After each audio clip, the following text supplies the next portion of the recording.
Bueno, damos gracias al Señor de que en la Biblia encontramos toda la información que Dios quiere que sepamos referente a los acontecimientos finales, ¿vale?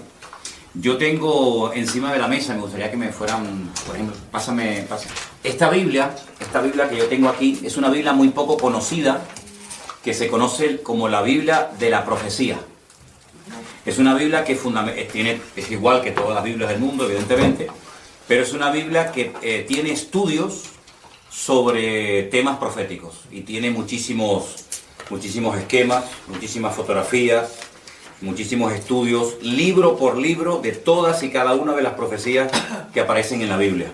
Aparece el porcentaje de cada profecía, del material profético en cada libro, las profecías más importantes.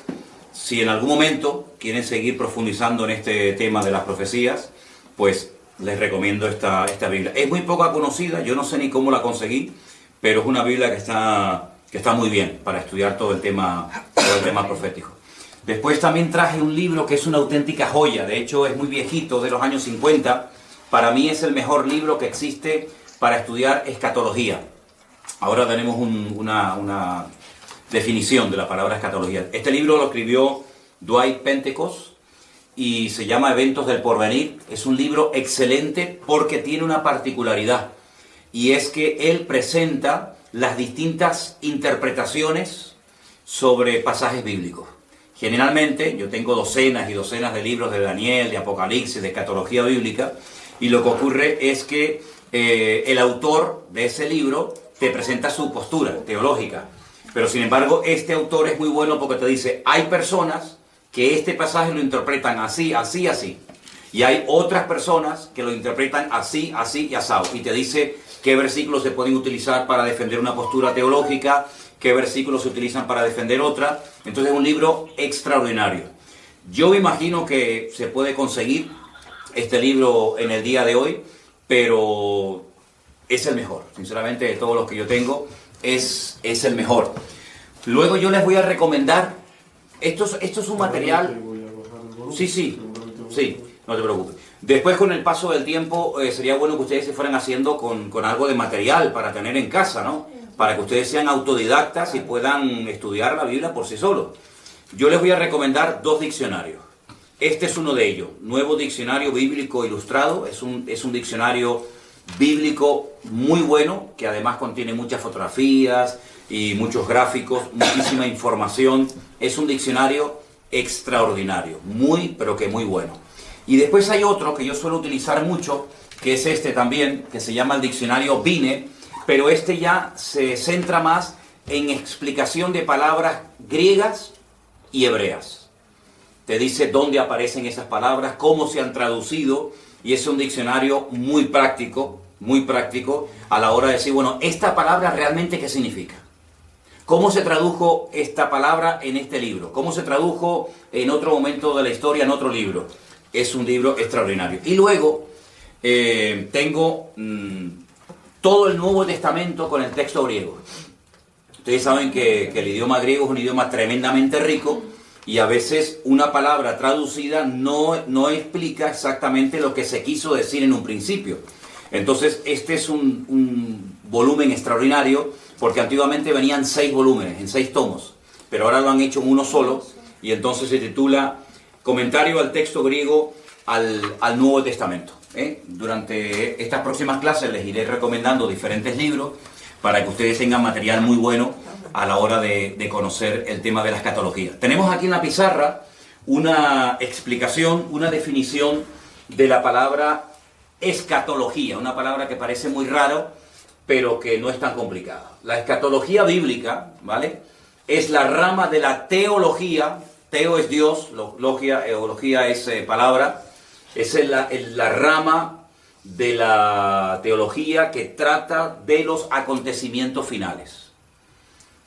Escatos significa último, logos, palabra o estudio.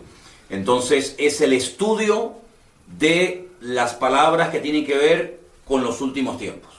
Yo sé que no es una palabra que se suele utilizar habitualmente en nuestro vocabulario de cada día, pero para que ustedes sepan que cuando hablamos de escatología no estamos hablando de nada raro, sino es la rama de la teología que estudia los acontecimientos finales. Hay parte de la teología que estudia la figura de Dios, hay parte de la teología que estudia la angelología, todo lo que tiene que ver con el mundo de los ángeles, los demonios y todo eso. Hay parte de la teología que tiene que ver con la salvación, etcétera, etcétera. Pero la parte de la teología que estudia los acontecimientos finales se llama escatología. En este caso, escatología bíblica. ¿De acuerdo? Entonces, es muy, muy importante que nos demos cuenta de un principio que funciona a la perfección. Y es que la Biblia se interpreta a sí misma. Esa es una regla de oro que hay que tener siempre presente. Lo que usted a lo mejor está leyendo en Daniel y no entiende, te vas a lo mejor al Apocalipsis y no entiende, o viceversa. Vamos a hacer una prueba antes de entrar ya en materia, para explicar un par de capítulos muy fundamentales y necesarios de entender para poder entender el resto del tema de la escatología, para que ustedes se den cuenta lo importante que es entender otras cosas del libro de Daniel para poder interpretar adecuadamente el libro del Apocalipsis. Vamos a hacer un ejemplo. Vamos a ir, por ejemplo, al capítulo 13 del libro del Apocalipsis. El último libro de la Biblia, concretamente en el capítulo 13, los primeros versículos, vamos a leerlos para los hermanos que nos están escuchando. Apocalipsis 13, del 1 al 2. Y se van a dar cuenta que si ustedes no tienen una base bíblica para poder interpretar estos textos, ustedes no van a entender absolutamente nada, que es lo que les suele pasar a mucha gente, que cuando se quieren meter a estudiar escatología bíblica, como no tienen una base, el libro de Apocalipsis les aburre y entonces lo dejan para más adelante porque no entienden nada. Apocalipsis 13:1 dice: me paré sobre la arena del mar y vi subir del mar una bestia. Fíjense el dato que nos da aquí. Tenía 7 cabezas y 10 cuernos. Y en sus cuernos 10 diademas.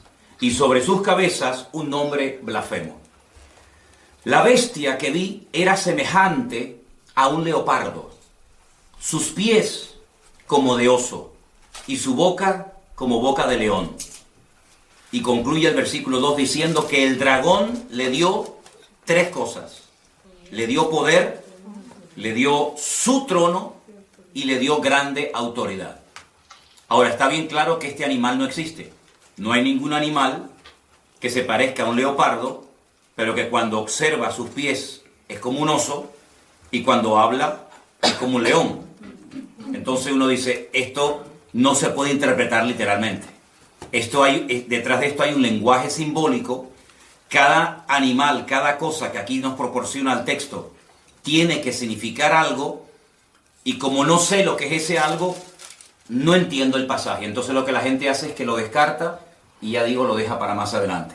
Entonces, lo primero que vamos a estudiar esta tarde es la figura o la imagen del rey Nabucodonosor.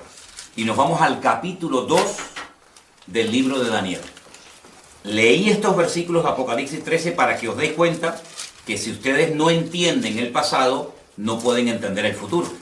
Entonces, en Daniel capítulo 2, es un capítulo extraordinario porque nos habla acerca de un sueño que el rey de Babilonia, en este caso Nabucodonosor, tuvo.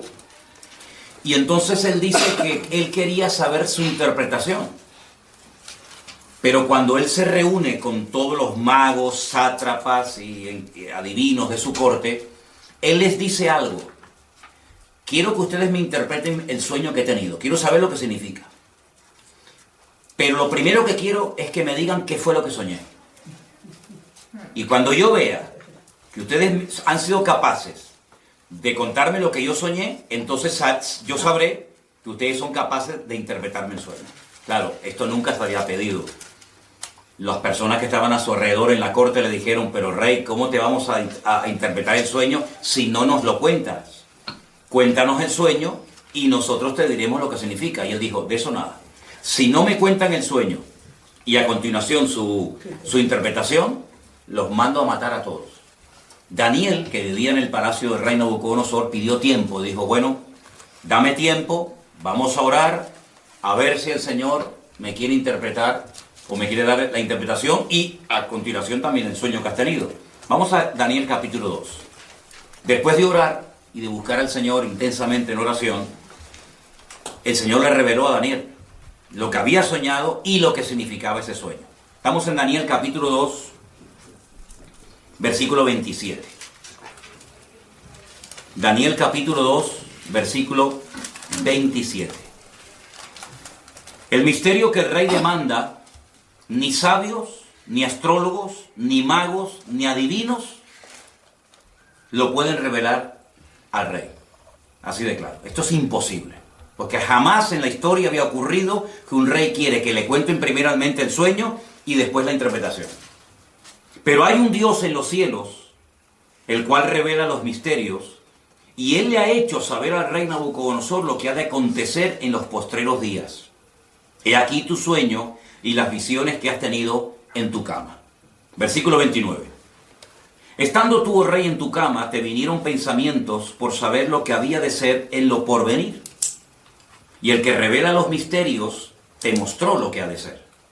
Y a mí me ha sido revelado este misterio, no porque en mí haya más sabiduría que en todos los vivientes, sino para que se dé a conocer al rey la interpretación y para que entiendas los pensamientos de tu corazón.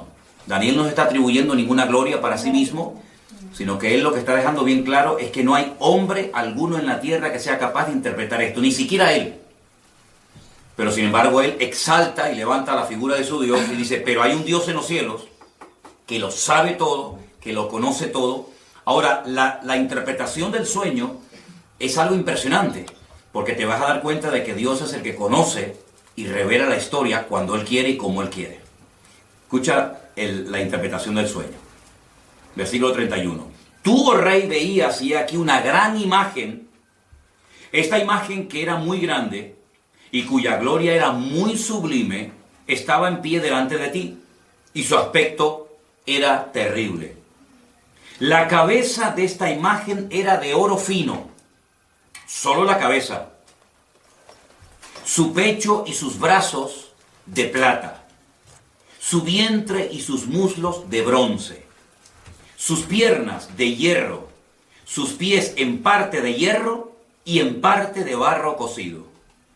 Estabas mirando hasta que una piedra fue cortada no con mano e hirió a la imagen en sus pies de hierro y de barro cocido y los desmenuzó. Entonces fueron desmenuzados también el hierro, el barro cocido, el bronce, la plata y el oro, y fueron como tamo de las eras de verano. Y se los llevó el viento sin que de ellos quedara rastro alguno. Mas la piedra que hirió a la imagen fue hecha un gran monte que llenó toda la tierra. Este es el sueño. También la interpretación de él diremos en presencia del rey. Versículo 37. Tú, oh rey, eres rey de reyes, porque el Dios del cielo te ha dado reino, poder, fuerza y majestad. Y donde quiera que habitan hijos de hombres, bestias del campo y aves del cielo, Él lo ha entregado en tu mano, y Él te ha dado el dominio sobre todo. Tú eres aquella cabeza de oro. Ya está revelando la interpretación del sueño.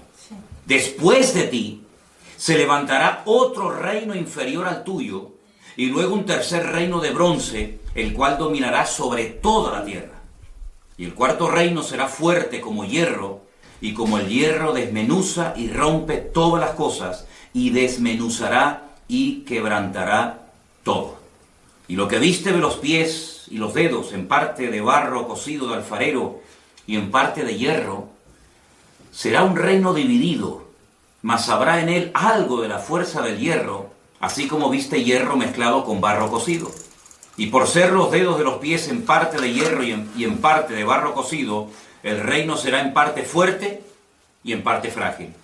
Así como viste el hierro mezclado con barro, se mezclarán por medio de alianzas humanas, pero no se unirán el uno al otro, como el hierro no se mezcla con el barro. Y en los días de estos reyes, el Dios del cielo levantará un reino que no será jamás destruido, ni será el reino dejado a otro pueblo. Desmenuzará y consumirá todos estos reinos, pero Él permanecerá para siempre. Y de la manera que viste que del monte fue cortada una piedra, no con mano, la cual desmenuzó el hierro, el bronce, el barro, la plata y el oro, El gran Dios ha mostrado al rey lo que ha de acontecer en lo porvenir, y el sueño es verdadero y fiel su interpretación. Claro, ante semejante revelación, este rey soberbio, que era el que gobernaba la tierra en aquel momento, dice que se postró sobre su rostro, se humilló ante Daniel y mandó que le ofrecieran presentes e inciensos. Es decir, vamos a ver, es que lo que Nabucodonosor está viendo es espectacular, porque si tú has sido capaz, por el poder de tu Dios, de recibir la revelación del sueño que yo he tenido, yo no tengo ninguna duda de que lo que tú me has interpretado es verdad. Es decir, la credibilidad que tú tienes a la hora de interpretarme el sueño te la da el hecho de que primero me has contado el sueño. Y esto es algo realmente descomunal. Ahora, tenemos aquí, lo íbamos a poner en la pantalla, pero nos falló a última hora el proyector. Tenemos aquí una imagen muy interesante de lo que soñó el rey Nabucodonosor. Ustedes pueden comprobar aquí la imagen, que está compuesta por 4 materiales diferentes. Tenemos la cabeza de oro, el pecho y los brazos de plata, el vientre y los muslos de bronce, fíjense que va de mayor categoría a inferior, y las piernas de hierro y los pies mezclados hierro y barro. Aquí, a este lado, tienen ustedes el nombre del imperio que representa o simboliza cada uno de estos materiales. El oro, recuerden esto, representa el imperio babilónico, que duró desde el 607 hasta el 539 antes de Cristo. Ese reino lo conoció Daniel, porque era el reino en el cual él vivía en aquel tiempo. Este fue el reino que atacó Jerusalén, que destruyó el templo, que se llevó cautivos a miles y a miles de personas, uno de ellos Daniel, ¿verdad? Y ese fue el reino que estaba en ese momento gobernando el mundo. Pero la profecía o la interpretación del sueño profético decía que cuando este reino cayera, porque no era un rey eterno, se levantaría otro reino. Y fíjense que como tiene 2 brazos, nos habla acerca de 2 naciones diferentes. Los medos persas. Y este reino fue desde el 539 hasta el 531 después de Cristo. Los medos persas. Los persas hoy en día siguen existiendo bajo el nombre de Irán. Los iraníes son persas. Y los medos no tienen tierra y serían hoy en día los famosos kurdos.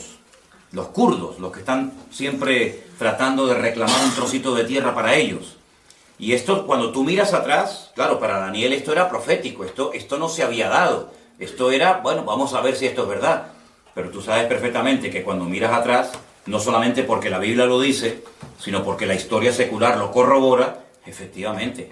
Todo el mundo sabe que después de la caída del imperio babilónico, se levantaron y gobernaron muchas naciones de la tierra durante mucho tiempo, los medos persas.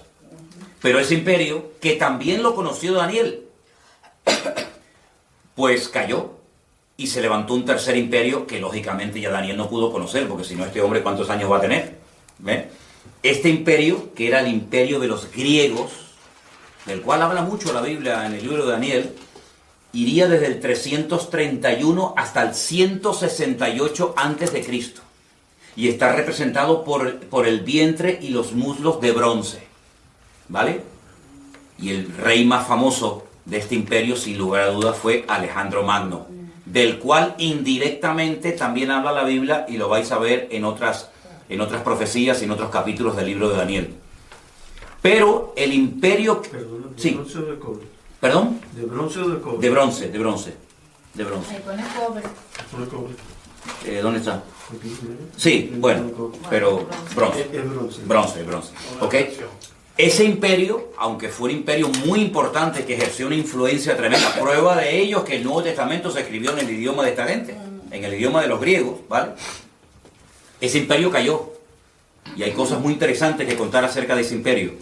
Y se levantó un cuarto imperio que está representado por las piernas de hierro, y fue un imperio que casi duró 1000 años. Ten en cuenta que de todos los miembros del cuerpo humano, el miembro más largo son las piernas. Y por eso las piernas representan al Imperio Romano. Pero hay dos piernas, y así como había dos brazos que representan a los medos y a los persas, también había dos partes del Imperio Romano muy importantes, Oriente y Occidente, ¿vale? La capital del Imperio Romano en Oriente, ¿cuál era? Constantinopla. Y la capital del Imperio Romano en Occidente era Roma, ¿vale? Este fue el imperio del Nuevo Testamento. Este es el imperio que conoció Cristo, que empezó en el 476 hasta el 900 y pico, después de Cristo. De todos los 4 imperios que aquí se menciona en la Biblia, que iban a aparecer a lo largo de la historia de la humanidad, el único que encontramos en el Nuevo Testamento es el imperio de los romanos. Estos 3 ya habían desaparecido en la época de Cristo. El babilónico, el medo-persa y el griego ya no existían, aunque lógicamente dejaron mucho de su influencia. Y bueno, todavía se pueden ver vestigios y ruinas y monumentos de estos imperios, pero que desaparecieron antes de Cristo. El Antiguo Testamento, la Tanaj, como se llama en hebreo, nos relata la historia del imperio babilónico, nos relata la historia del imperio medo-persa, pero no dice absolutamente nada del tercer imperio, que es el imperio de los griegos. No tenemos información en nuestras Biblias sobre el imperio griego. Pero en el Concilio de Trento, siglo XVI, ¿vale? Concilio de Trento, siglo XVI, la Iglesia Católica, a través del Papa de turno, decidió por su cuenta y libre albedrío, meterle 7 libros más al Antiguo Testamento. Y uno de esos libros, yo les recomiendo que lo lean. Se llama Primera de Macabeos y Segunda de Macabeos. Por eso si alguien te dice, oye, ¿por qué la Biblia de ustedes tiene 66 libros y la de los católicos tiene 72? ¿Es que ustedes le han quitado libros? No, es al revés. No es que nosotros le hayamos quitado libros, es que ustedes le han metido libros. Ustedes le han metido 7 libros más en el Concilio de Trento, siglo XVI. Esos libros, por ejemplo, se llaman Sabiduría, Judith, Tobías, Primera y Segunda de Macabeos. Y esos libros de Primera y Segunda de Macabeos son la historia, son la historia de la influencia del Imperio griego durante el tiempo que se dividió el Imperio griego. Cuando Alejandro Magno se muere, pues se divide en 4, que ya hablaremos en su momento acerca de eso, y entonces el Antiguo Testamento termina contándonos la historia de los medos persas, pero claro, si tú estás estudiando esta profecía, tú dices, bueno, pero ¿y entonces los griegos? Es que el Antiguo Testamento no termina contándote la historia de los griegos. Y cuando empiezas el Nuevo Testamento ya te encuentras a los romanos, Poncio Pilato, el César de Roma, etcétera, etcétera. Entonces tú dices, ¿qué pasó con el tercero? Bueno, tú sabes, o debes saber, que entre el Antiguo Testamento y el Nuevo Testamento hay 400 años de silencio, donde no se cuenta nada, ¿vale? Y entonces por eso los griegos no aparecen en el Antiguo Testamento, pero estaba profetizado por el Señor de que habría un tercer imperio llamado el imperio de los griegos, de los macedonios, ¿de acuerdo? Entonces lo que tienen que aprenderse sí o sí de memoria, y no es tan complicado, son 8 palabras: oro, plata, bronce y hierro. Mira qué fácil. Oro, plata, bronce y hierro. Babilonia, Medo-Persia, Grecia y Roma. Ya está. Con esos 4 materiales, ustedes saben que la interpretación del sueño del rey Nabucodonosor consistía en revelarle al rey Nabucodonosor la historia de 4 imperios que tendrían mucho que ver con el pueblo de Dios, tanto en el Antiguo como en el Nuevo Testamento. Podríamos contar cientos de cosas de cada uno de los imperios. Por ejemplo, este imperio, el babilónico, fue el que destruyó el primer templo, por ejemplo, ¿vale? Fue el segundo imperio, el de los medos persas, el que permitió la reconstrucción del segundo templo, por ejemplo, ¿verdad?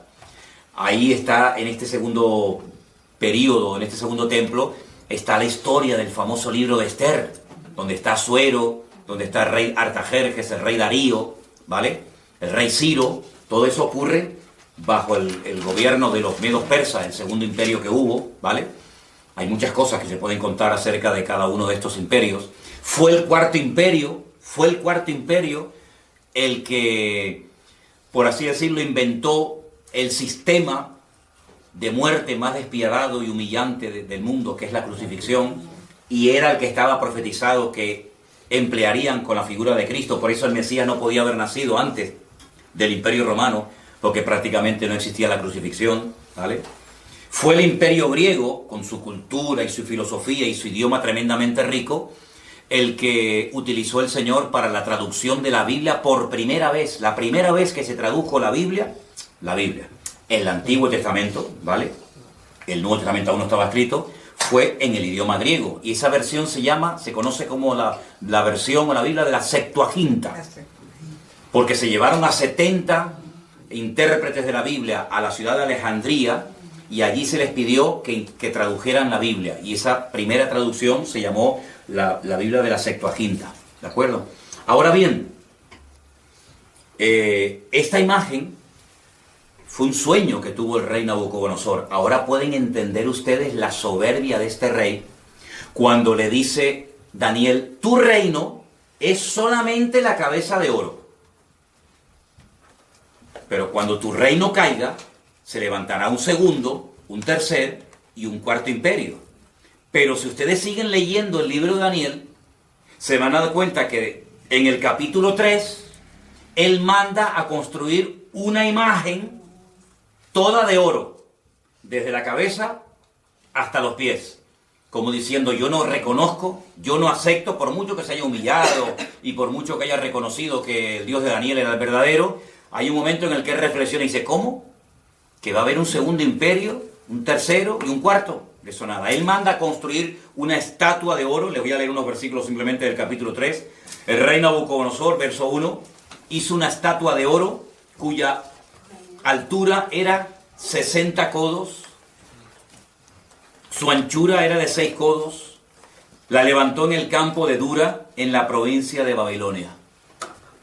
Un atentado contra la revelación divina, como diciendo: toda la estatua va a ser de oro porque mi reino va a durar eternamente y para siempre. Y ese fue el gran milagro de aquellos 3 jóvenes que dice la Biblia que no quisieron postrarse ante la imagen de oro y fueron arrojados dentro de un horno de fuego, y el Señor los salvó milagrosamente de la muerte. Y otra vez el rey Nabucodonosor cae de rodillas y reconoce que el Dios de estos chicos es el Dios verdadero. Pero bueno, vendrán otros momentos en los que demostrará su soberbia y su orgullo, porque a pesar de las cosas tremendas que está viendo, él sigue, como decimos aquí, R con su actitud, ¿no? De no querer reconocer las cosas. Entonces, queda claro la interpretación de este sueño, queda claro, ¿no? ¿Vale? Los 4 imperios ya forman parte de la historia, pero ¿qué es lo que ocurre? En el capítulo 2 del libro de Daniel es donde aparece este sueño con su correspondiente interpretación. Pero, a su vez, Daniel también tiene un sueño, en el capítulo 7. Entonces vamos al capítulo 7 del libro del profeta Daniel y vamos a leer algunos versículos en esta tarde. ¿Los hermanos de Bélgica nos están escuchando bien? Ok, perfecto. Les mandamos un saludito a todos los hermanos de Bélgica. Y a todos los que nos están viendo de muchas partes, hermanos de Estados Unidos y de México y de muchos lugares. Que el Señor les bendiga a todos. Daniel capítulo 7. Y van a ver lo importante que es entender la interpretación de este sueño que tuvo Daniel para poder entender los primeros versículos que leímos en esta tarde de Apocalipsis capítulo 13, donde no se entendió nada, pero vais a ver qué importante.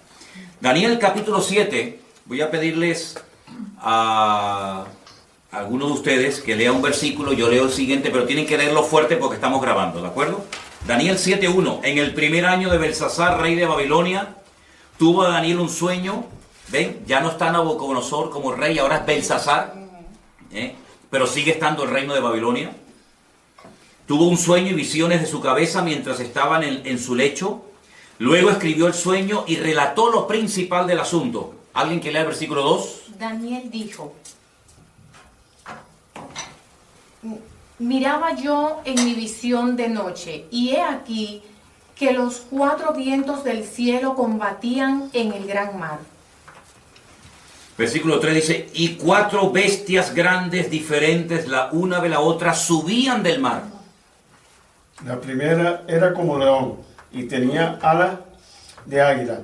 Yo estaba mirando hasta que sus alas fueron arrancadas y fue levantada del suelo y se puso enhiesta sobre los pies a manera de hombre y le fue dado corazón de hombre. Versículo 5. Y aquí otra segunda bestia, semejante a un oso, la cual se alzaba de un costado más que de otro. Tenía en su boca 3 costillas entre los dientes, y le fue dicho así, levántate y devora mucha carne.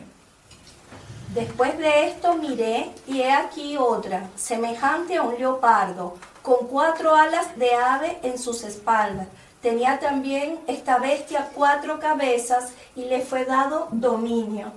Después de esto miraba yo en las visiones de la noche, y aquí la 4ª bestia, espantosa y terrible en gran manera, fuerte, la cual tenía unos dientes grandes de hierro, devoraba y desmenuzaba, y las obras hollaba con sus pies, y era muy diferente de todas las bestias que vi antes de ella, y tenía 10 cuernos. Mientras yo contemplaba los cuernos, he aquí que otro cuerno pequeño salía entre ellos, y delante de él fueron arrancados 3 cuernos de los primeros. Y he aquí que este cuerno tenía ojos como de hombre, y una boca que hablaba grandes cosas. Estuve mirando hasta que fueron puestos tronos, y se sentó un anciano de días, cuyo vestido era blanco como la nieve, el pelo de su cabeza como lana limpia, su trono llama de fuego, y las ruedas del mismo fuego ardiente. Un río de fuego procedía y salía de delante de él. Millares de millares le servían, y millones de millones asistían delante de él. El juez se sentó, y los libros fueron abiertos. Yo entonces miraba a causa del sonido de las grandes palabras que hablaba el cuerno, miraba hasta que mataron a la bestia, y su cuerpo fue destrozado y entregado para ser quemado en el fuego. Había también quitado a las otras bestias su dominio, pero les había sido prolongada la vida hasta cierto tiempo. Estamos en el versículo 13. Ahora el 13. Miraba yo en la visión de la noche, y aquí con las nubes del cielo venía uno como hijo de hombre, que vino hasta el anciano de días, y le hicieron acercarse delante de él. Y le fue dado dominio, gloria y reino, para que todos los pueblos, naciones y lenguas lo sirvieran. Su dominio es dominio eterno, que nunca pasará, y su reino es uno que nunca será destruido. Se me turbó el espíritu a mí, Daniel, en medio de mi cuerpo, y las visiones de mi cabeza me asombraron. Me acerqué a uno de los que asistía y le pregunté la verdad acerca de todo esto, y me habló y me hizo conocer la interpretación de las cosas. Escuchen, estas 4 grandes bestias son 4 reyes que se levantarán en la tierra. Primer dato interesante, verso 18. Después recibirán el reino los santos del Altísimo, y poseerán el reino hasta el siglo, eternamente y para siempre. Entonces tuve deseo de saber la verdad acerca de la 4ª bestia, que era tan diferente de todas las otras. Espantosa en gran manera, tenía dientes de hierro, uñas de bronce, que devoraba y desmenuzaba, y las sobras hollaba con sus pies. Asimismo, acerca de los 10 cuernos que tenía en su cabeza, y del otro que le había salido, delante del cual habían caído 3, y este mismo cuerno tenía ojos y boca que hablaba grandes cosas, y parecía más grande que sus compañeros. Y veía yo que este cuerno hacía guerra contra los santos y los vencía. Hasta que el anciano vino y se hizo justicia a los santos del Altísimo. Y llegó el tiempo y los santos recibieron el reino.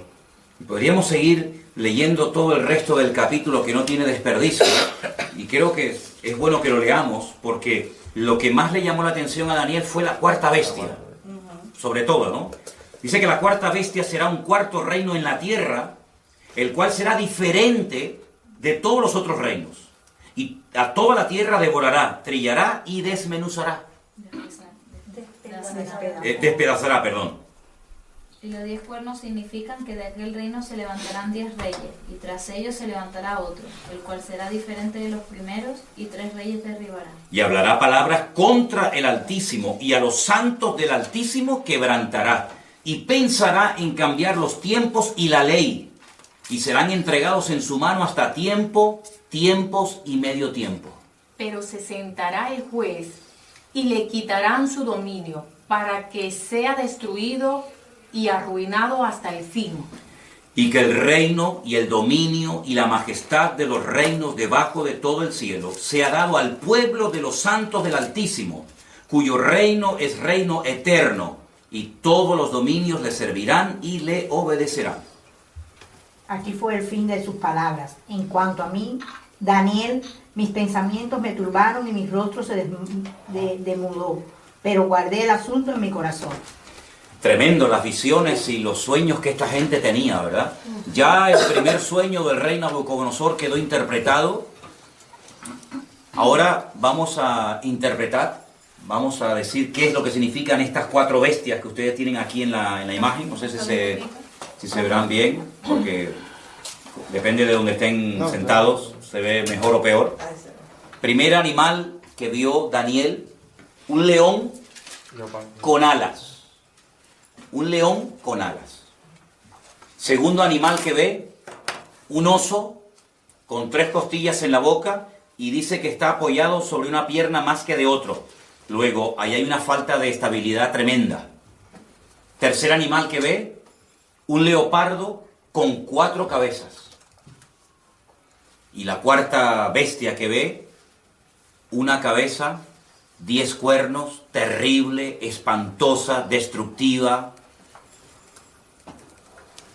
sin piedad, sin misericordia, y fue algo que le espantó tanto a Daniel que él más que nada quería saber qué significaba, qué representaba la cuarta bestia. Ahora, la interpretación de qué representan estos animales es exactamente la misma que la interpretación del capítulo 2 de Daniel.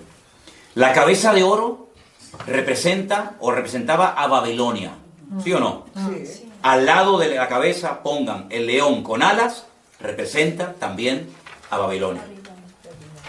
Es lo mismo.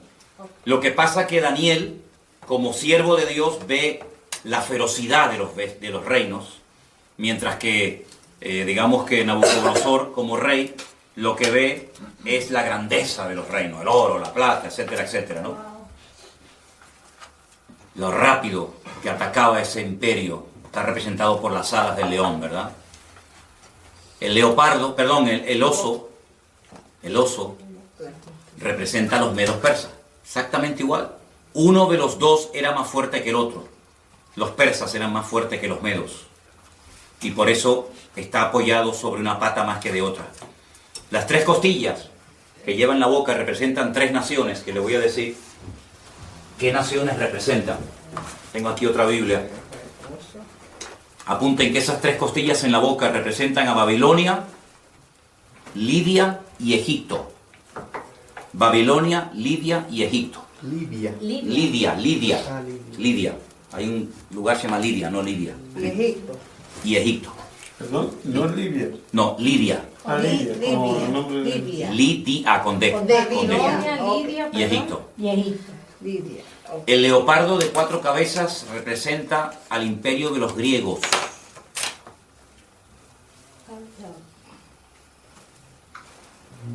El imperio de los griegos. Tengo que ponerle aquí al móvil batería, porque si no, no me voy a quedar sin batería.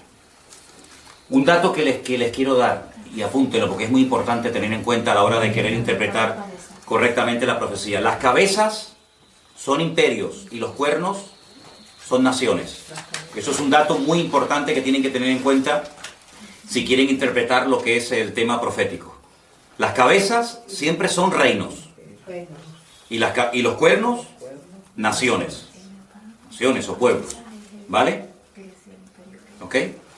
Y la cuarta bestia representa a Roma, el imperio romano. La de los 10 cuernos.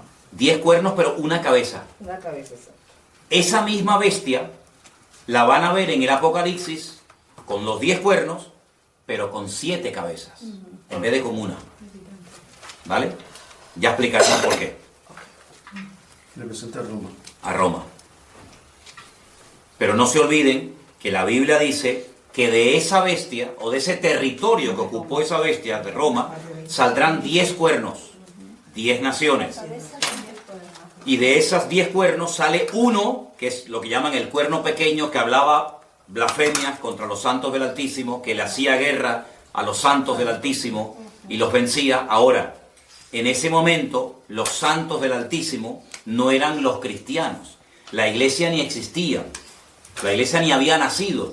Estamos cientos de años antes de Cristo, ¿vale?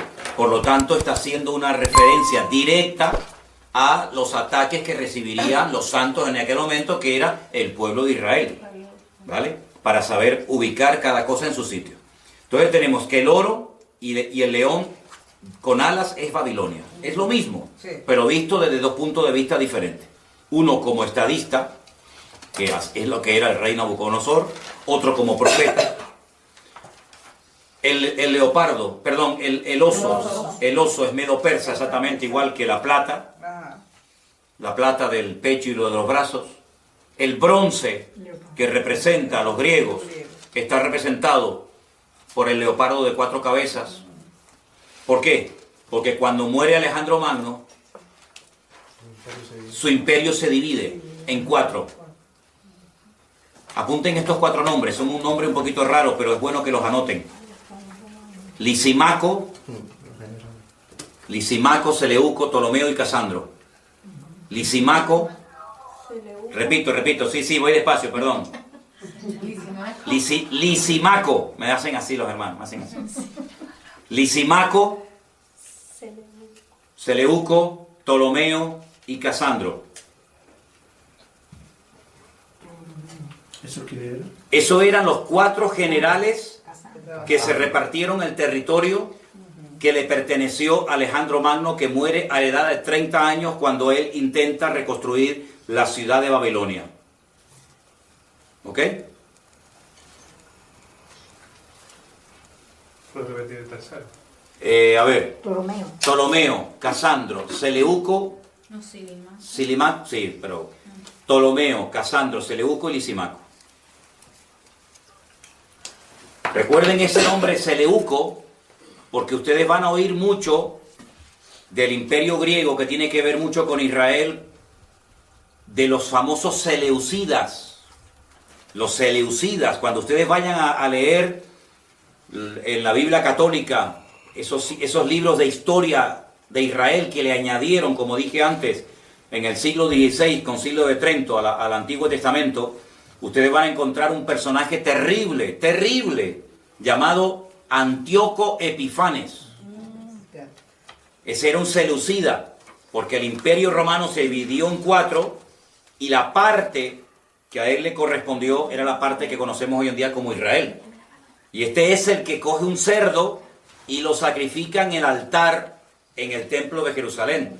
Porque podríamos hablar mucho, largo y tendido, acerca de las estrategias de estos 4 imperios. Por ejemplo, el primero destruyó el templo. Él no quería que hubiera ningún templo más que el de ellos. Pero el segundo imperio manda a construir el templo. El tercer imperio no lo destruye, pero lo profana. Y el cuarto imperio lo vuelve a destruir.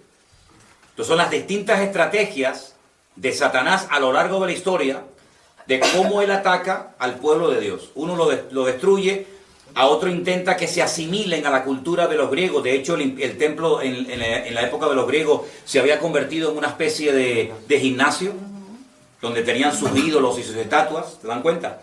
Entonces todo esto es muy interesante que lo sepa. Y la cuarta bestia es nada más y nada menos que Roma, ¿sí? Vamos a ponerles aquí a los hermanos para que sigan viendo el estudio, ¿ok? De acuerdo. Les voy a poner aquí una imagen. Aquí tienen ustedes, por ejemplo, ¿ves? Al oso, ¿veis? El oso con las 3 costillas en la boca representa a los medos persas, ¿sí?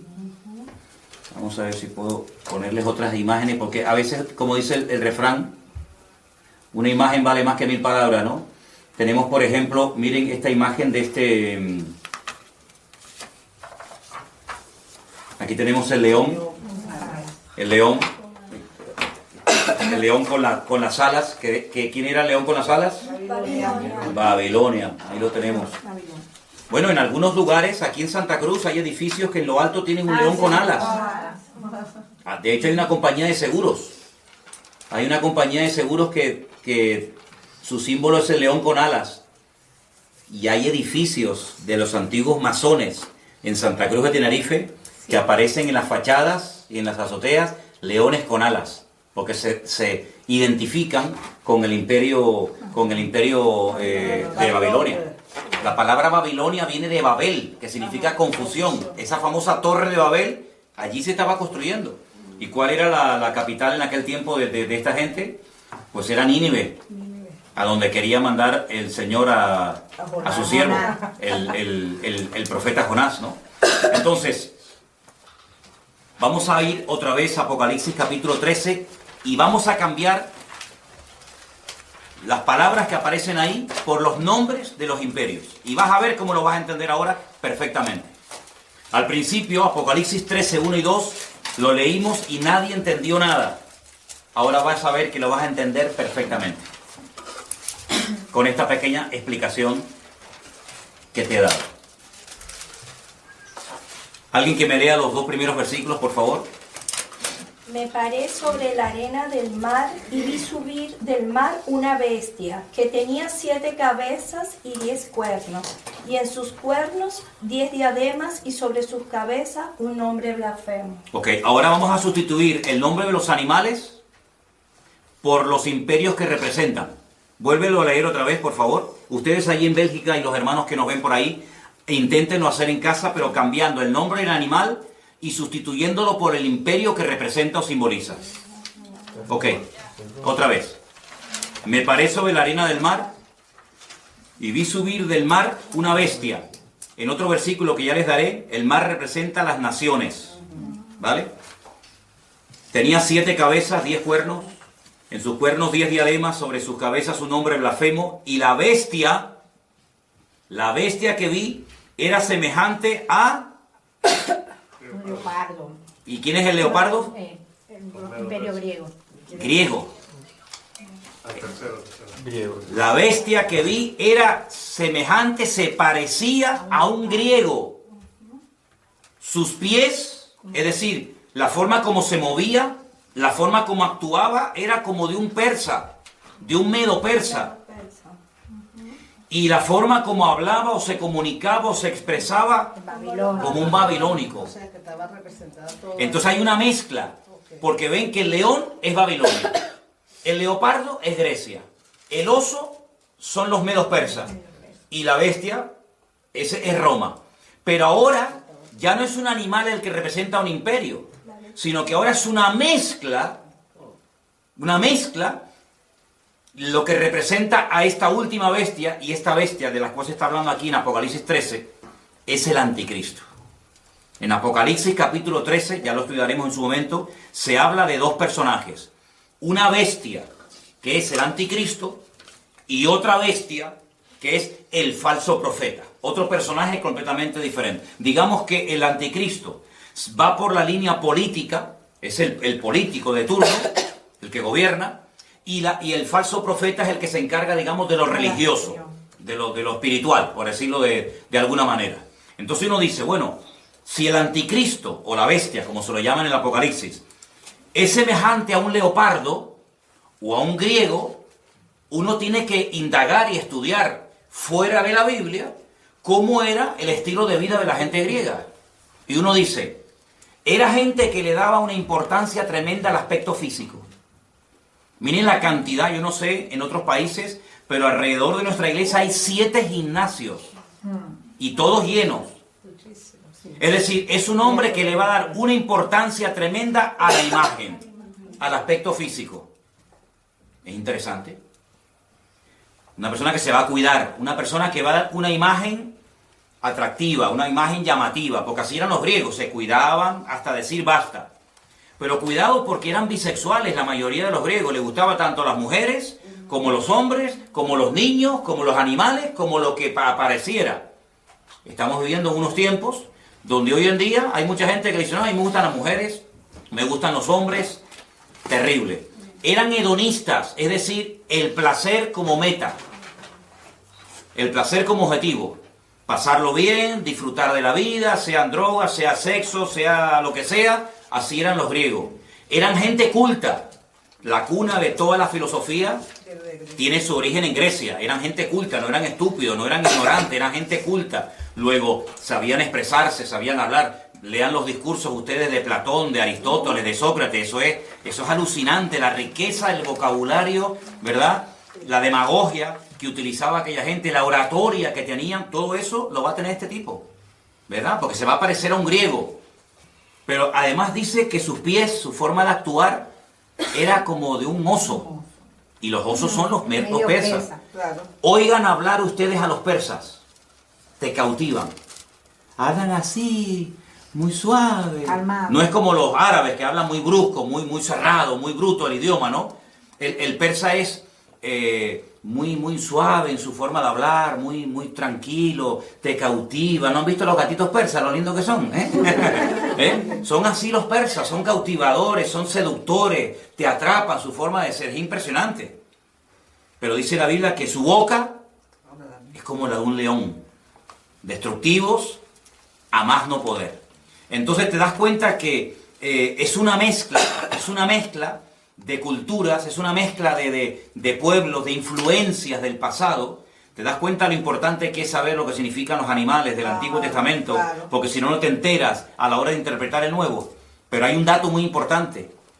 La última parte del versículo 2 dice que el dragón, y el dragón en la Biblia, ¿quién es? Satanás. Es uno de los muchos nombres que recibe Satanás en la Biblia. Dragón, Satanás, diablo, serpiente antigua, etc. El dragón o Satanás le dio poder, su trono, una sede de gobierno y grande autoridad. Sería interesante preguntarnos dónde está la sede de gobierno mundial, o por lo menos europea, de Satanás hoy en día. Porque cuando estudiemos las iglesias del Apocalipsis, ustedes van a ver que hay un mensaje a una iglesia, y a esa iglesia le dice el Señor, yo sé dónde ustedes tienen su congregación. Ustedes tienen la iglesia, ustedes se congregan donde hoy por hoy Satanás tiene su trono. Pero Satanás no tiene hoy en día su trono allí. Entonces tú te vas a dar cuenta de que las naciones que se van a unir en los últimos tiempos para apoyar al anticristo son naciones que surgen del antiguo territorio del Imperio Romano. Y entonces uno tiene que estudiar la historia y preguntarse, ¿y los romanos qué parte del mundo conquistaron? ¿América? No. ¿Oceanía? Tampoco. Los romanos conquistaron toda Europa, todo el norte de África y Oriente Medio.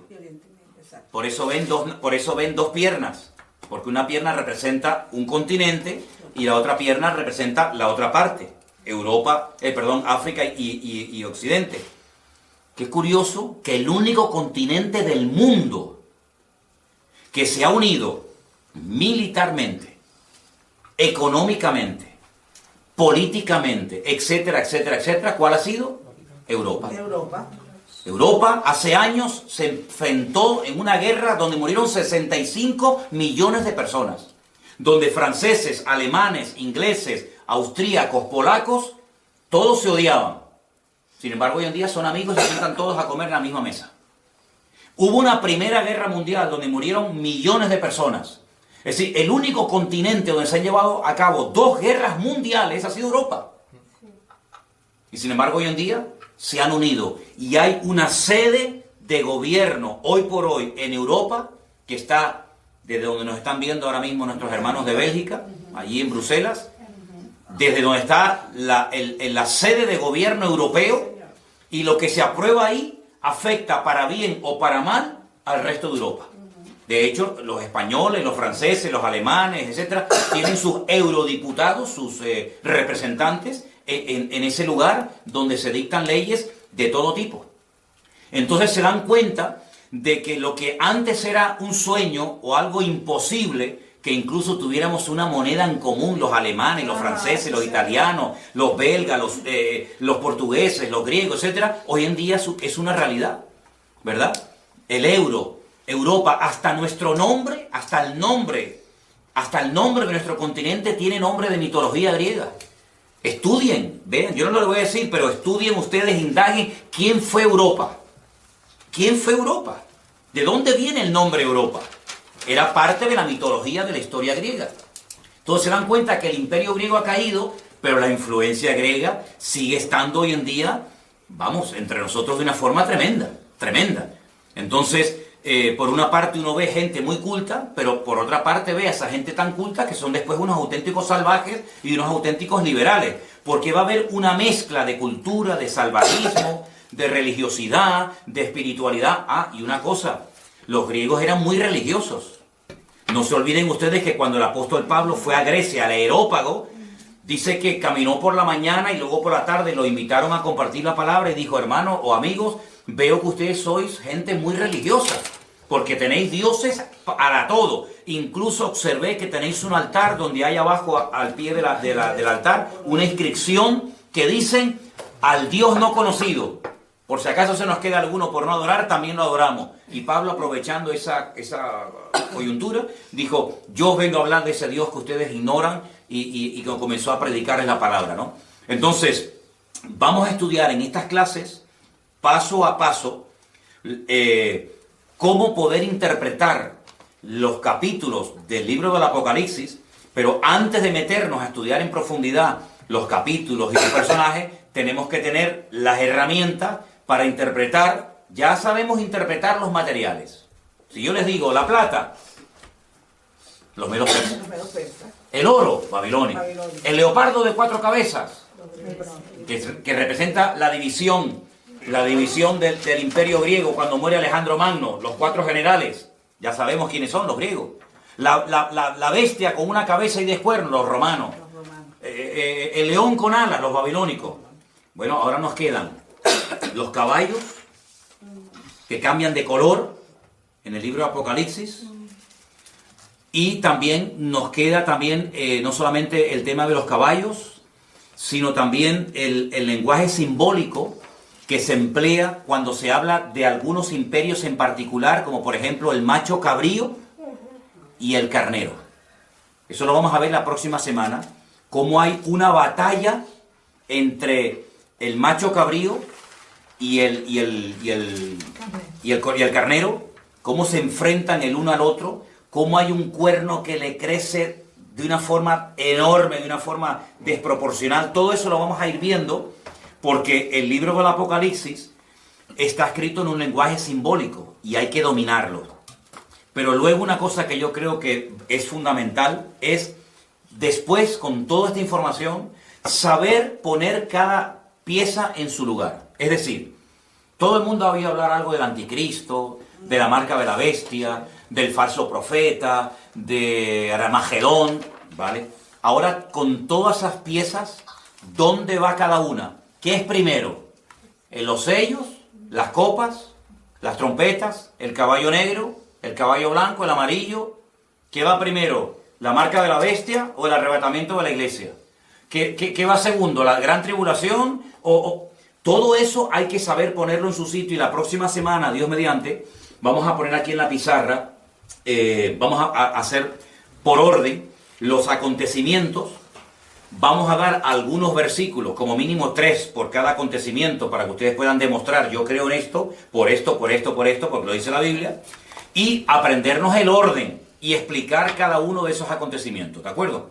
Entonces, yo quiero darles lugar ahora para que si hay alguna pregunta de lo que yo he explicado esta tarde, que es básico y elemental para poder profundizar en otros textos de la Biblia, cualquier pregunta que tengan, la hagan ahora, que quede grabada, que también quede grabada la respuesta, y así de esa manera, pues, si algo no ha quedado lo suficientemente claro, que lo pregunten ahora, ¿de acuerdo? A ver, ¿alguien tiene alguna pregunta sobre el material que hemos dado en esta tarde, por favor, con toda libertad, la pueden hacer ahora, ¿sí?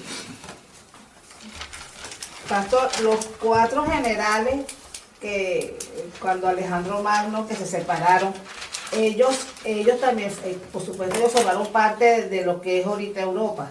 Entonces, ¿cuáles fueron los sitios donde ellos se establecieron? Muy buena pregunta. Los 4 generales que se encargaron de administrar el territorio que había sido previamente conquistado por Alejandro Magno, se repartieron diferentes zonas.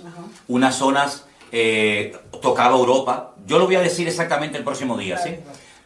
Otros tomaron territorios de África. Otros territorios tomaron, por ejemplo, lo que sería Palestina y Siria y Jordania. Entonces, eso es muy importante porque de uno de esos cuatro viene el anticristo. Y eso es muy importante porque nosotros tenemos que saber el anticristo, qué características como humano tiene. Yo sé que hay películas en Hollywood donde aparece Satanás teniendo relaciones sexuales con una mujer y nace el anticristo. Esas son películas. El anticristo tiene padre y tiene madre.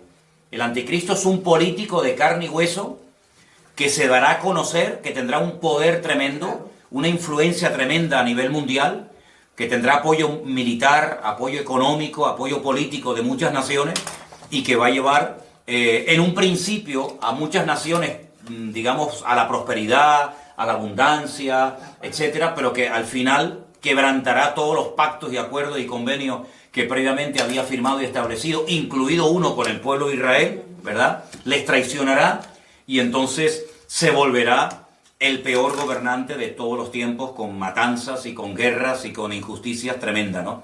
Pero muy importante la pregunta que tú has hecho, porque tenemos que saber esos 4 generales qué territorio dominaban. Por eso dije antes los famosos seleucidas, sí. Los seleucidas, la famosa guerra de los asmoneos, la famosa guerra de los macabeos. La palabra macab significa en hebreo martillo. Los macabeos eran los que golpeaban, los que intentaban golpear y destruir al imperio de los griegos, que por un tiempo lo consiguieron, cuando volvieron a consagrar el templo de Jerusalén. De ahí viene la famosa fiesta de Hanukkah y todo eso, que ya lo explicaremos en su momento. Pero la próxima semana te digo exactamente el territorio que ocuparon, ¿de acuerdo? ¿Alguna pregunta que ustedes quieren hacer? O los que me están viendo en directo quieren hacer alguna pregunta sobre la clase de hoy. Quiero que quede bien clara la interpretación, la explicación de Daniel 2 y Daniel 7. Por hoy, con eso, nos podemos dar por satisfechos. Y ya la próxima semana, si Dios quiere, estudiaremos las otras partes. Ahora, finalmente quiero mostrarles esta imagen, que ya es una mezcla de los diferentes imperios que ustedes ya conocen. Aquí está la bestia con los 10 cuernos. Ven que tiene algo del oso, ven que tiene algo del leopardo, ven que tiene algo del león. Es una forma simbólica de describir la naturaleza y la esencia de este personaje siniestro llamado el anticristo. ¿Vale? A través de figuras de animales te dice cómo es esta persona. ¿Vale? Dime. Sí, o sea, eso es el anticristo. Esto es simplemente una imagen, una representación de cómo va a ser. El anticristo es un ser humano. Con nombre, apellido, con pasaporte, con huellas digitales, con padre, con madre, todo. Lo que pasa, ¿cómo describir a ese personaje? ¿Cómo podemos describir su forma de actuar, su forma de pensar, su forma de reaccionar? Bueno, pues a través de aquellos animales que en el Antiguo Testamento representaban imperios que existieron, y entonces se hace una especie de mezcla de esos animales para describir cómo es su naturaleza como persona. ¿Sí? ¿Quedó claro? ¿Sí? ¿Ok? ¿Alguna pregunta más?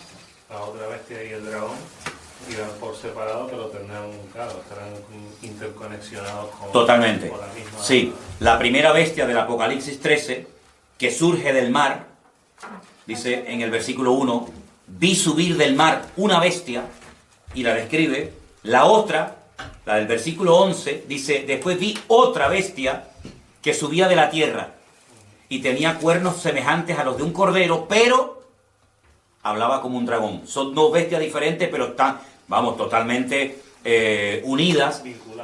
vinculadas, se apoyan mutuamente, porque dice que esta bestia, el falso profeta, como se le llama, hace que adoren y que sigan a la primera bestia, pero lo curioso es que después la primera bestia destruye a la segunda bestia. Primero se apoyan y luego se matan entre ellos, que es lo que muchas veces hemos visto.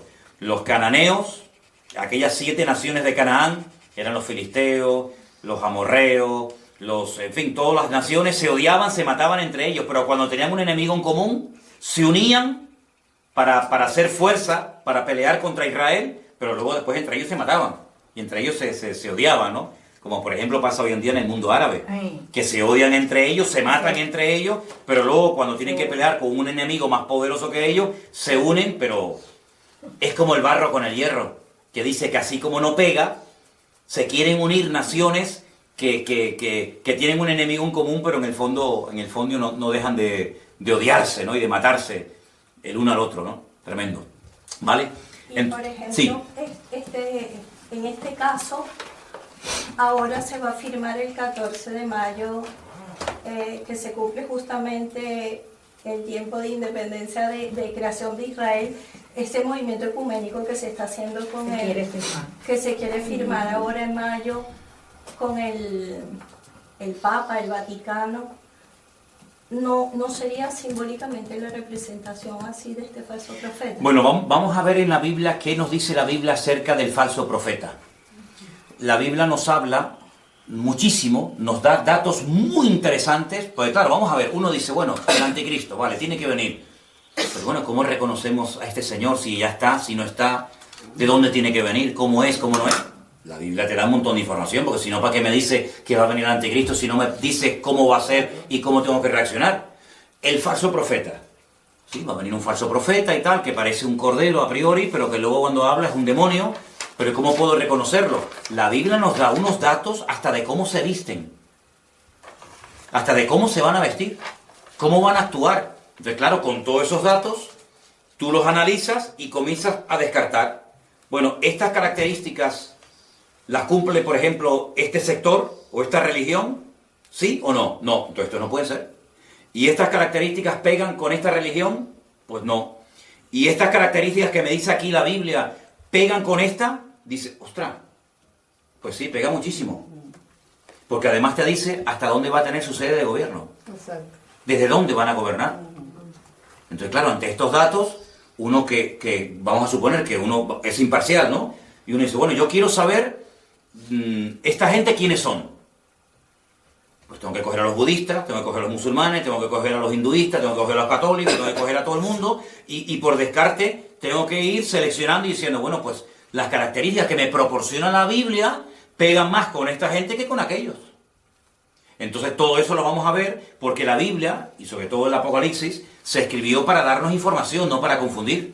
Claro. Darnos información en un lenguaje simbólico, pero que cuando tenemos las herramientas, como ustedes ya hoy pueden interpretar el Apocalipsis capítulo 13 muchísimo mejor que hace una hora. ¿Por qué? Porque ya sabes lo que representan los animales. Hace una hora no tenías a lo mejor ni idea.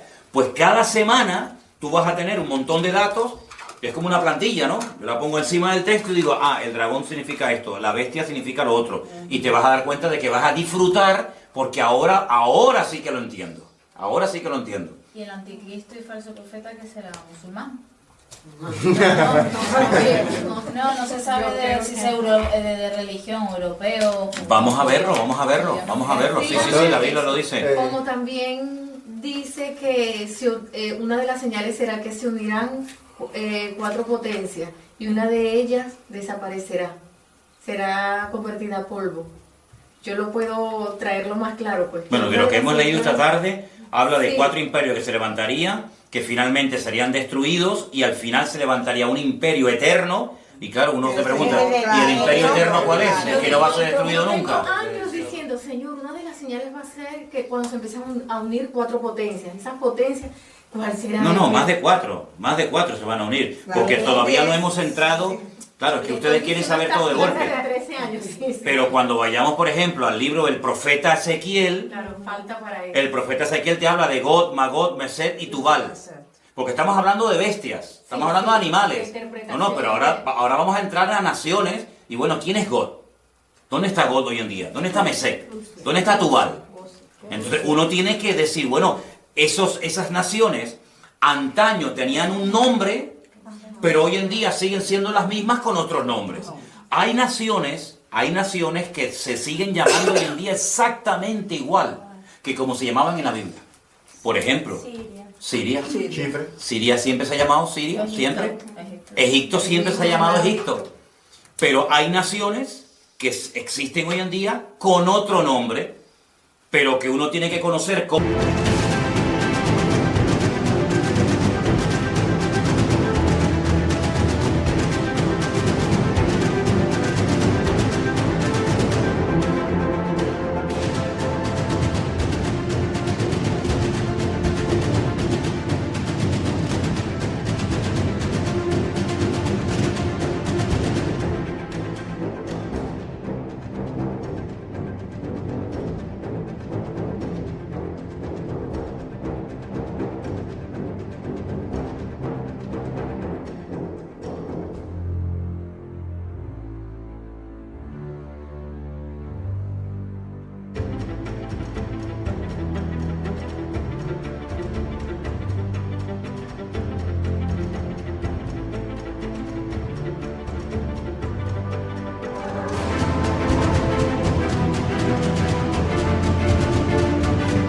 Se llamaban en la Biblia esas naciones para saber decir, ah, mira quiénes son, los famosos ismaelitas.